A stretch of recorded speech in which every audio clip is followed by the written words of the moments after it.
Itong election. Malungkot, no? Lahat. Yeah. Did you work with Fanny?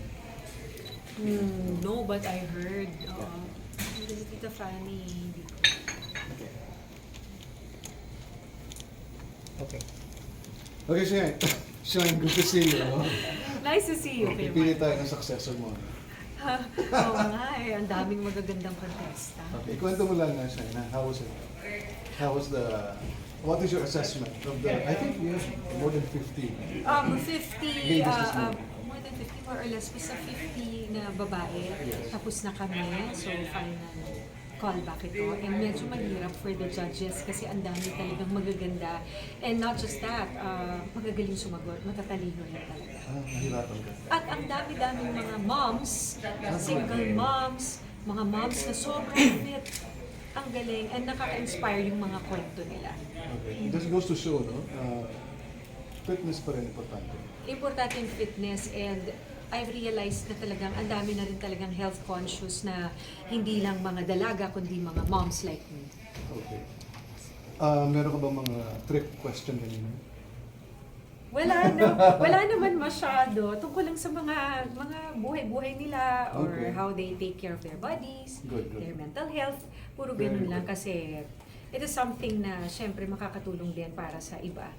Makakatulong sa kanila. Okay. Kung paano nila susuungin ang buhay, ang mental. Kasi marami talaga, after the pandemic talaga, ang daming issues when it comes to mental health, self-love, self-care. So, ang galing-galing ng mga sagot ng ating mga contestants. Very good. But personally from your end, Shine, what are you looking for? Sa ating Sa Century ating mga- Bonds, yes. Century Super Bonds. Yes. Someone who is very confident, hindi naman kailangan na dalaga or binata, kahit may asawa, kahit single mom, just as long as she or he carries himself very well, and of course, who is confident sa pagsagot sa mga katanungan. Like, sorry. Hindi naman po.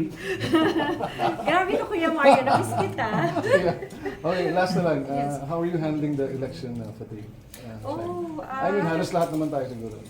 Parang lahat naman, syempre, affected, whether it may be bad or good.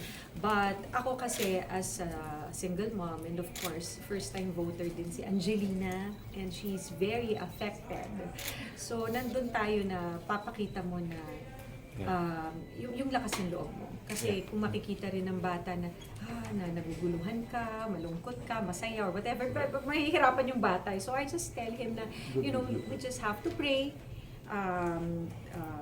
Pray lang for the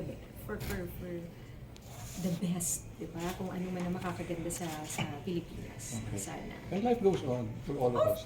Of course. Kailangan naman. And yun ang sinasabi ko sa anak ko nga na hindi naman lahat ng kagustuhan mo, anak, ay masusunod. But kailangan mag-move forward tayo. And just hope for the best. Okay. Thank you Yes. for being Thank- a super boy up to now. Nako po, thank you.